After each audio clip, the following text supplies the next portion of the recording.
Well, hello there, my beloved little dipshits. It's me, your favorite friend to the end, Chucky. Welcome back to an all-new season of madness, mayhem, and of course my favorite, murder. Each week, step inside my mind and join me and the dickwads who make this show talk about how fucking awesome it is. And I'm going to start by breaking down what I live for, the killings, because no one knows murder the way I do, and I always give extra points for creative execution. So, without further ado, let's dig in, shall we? Now, I know some of you may be surprised by the first victim of this season, because I don't endorse killing tiny children. Kill them all! Any questions? Is there an age limit? No babies. Could you define baby? Well, let's just say nobody under the age of 5 or 6. Fair enough? And look at this adorable fucking guy. Holy Halloween costumes, Batman. Now the kid's got a future in cosplay. My bad, okay? What was I supposed to do? I had a plan. It was a suicide mission to take out those meddling middle schoolers. That little boy wonder just got in my way. Let's see where it all went so wrong. The kid grabs the bomb, trying to be a superhero and save the day. But everyone else thinks they're safe. But not so fast. Here I come, sneaking up out of nowhere with my lightning fast speed. The kid sees that smoking hot doll. He pauses. He panics. But me, no hesitation. I guess my big plan really blew up in his face. Sorry, kid. I do love ending an episode with a bang. Whoopsie! And now, let's talk about all the other fucked up stuff that just went down. Set. Here we go. Ready? And action. Okay, let's do this. These questions are so hard. I have some burning questions I need to ask them. Always feels good to be back. Are we there yet? Hi, I'm Don. Excuse me. Get a load of this guy. Hi, I'm Don Mancini. I'm the creator and showrunner of Chucky. Feels so great to be reunited with the cast and crew, to be back here in Toronto. This is my 6th time in a Chucky project. When I was 6 years old, Chucky told me we'd be friends to the end, and evidently he was not kidding. We leave off season 1, of course, on a cliffhanger. The biggest part of the cliffhanger was that Andy Barkley at the wheel of the truck filled with 72 living Chucky dolls and the Tiffany doll who has a gun on him. Don't make me come back there. She is fucking hot. Today we are just doing basically some insert shots for the first scene of the season. We've got unfinished business in that truck. He's seeing that those other Chuckies are snickering at him. The last couple days at Planet Chucky, we've been working away at episode 201. It starts with a bang and a crash. We've got the Tiffany doll. We've got Chucky's. It's pure madness, really. Get him! These are like traditional radio controls. If you look at the front of his face and think of this as this eyebrow and this one is this eyebrow, whatever you do with them, his face will also do.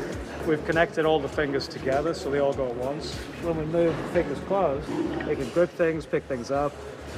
So this is the control system for his mouth and all of his lip sync. I get the sound files from Brad Dourif. We're doing everything from a little suitcase about this big and open it up, put a mic up, and there's an iPad so that they can watch me talk for the puppeteers, and we do the whole thing. I have a 4-joystick controller that I program the movements of his mouth with these 4 joysticks. And I record that performance in this program so that when we get to set, I can hit a button then Chucky comes alive. I'm gonna kill every last one of you. We're coming to an exciting moment where we get to blow Tiffany's head off. So I'm just fixing the hair, the last little final touches on the Tiffany dolls that are going to get their heads shot off. They have 3 shots at it.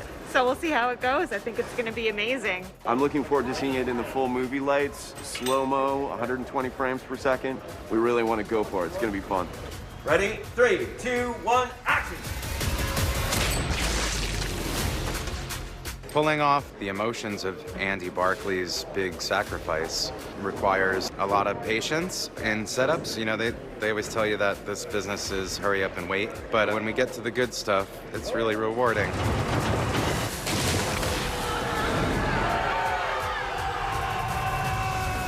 Thank you so much, man. Go! Before last year, we'd never done anything Halloween related with Chucky, and it seemed like such a no-brainer. We knew the show was going to be airing during the fall last year, same as this year, so I just thought, let's do it again. Halloween is the perfect holiday. It's always a killer time. It's a very different Halloween this year. Our kids have learned something since then. Chucky is up to something new. In fact, the title of Episode 1 is actually called Halloween 2. Isn't that clever? I mean, the goal right now is revenge. It's power, it's being able to dominate. He's kind of got that down to pat.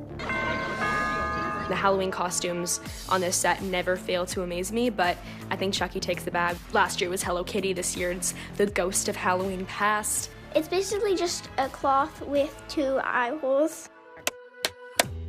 It was important to me that season 2 have its own identity, have its own unique feel and tone. We pursue the line of the romance between Jake and Devin.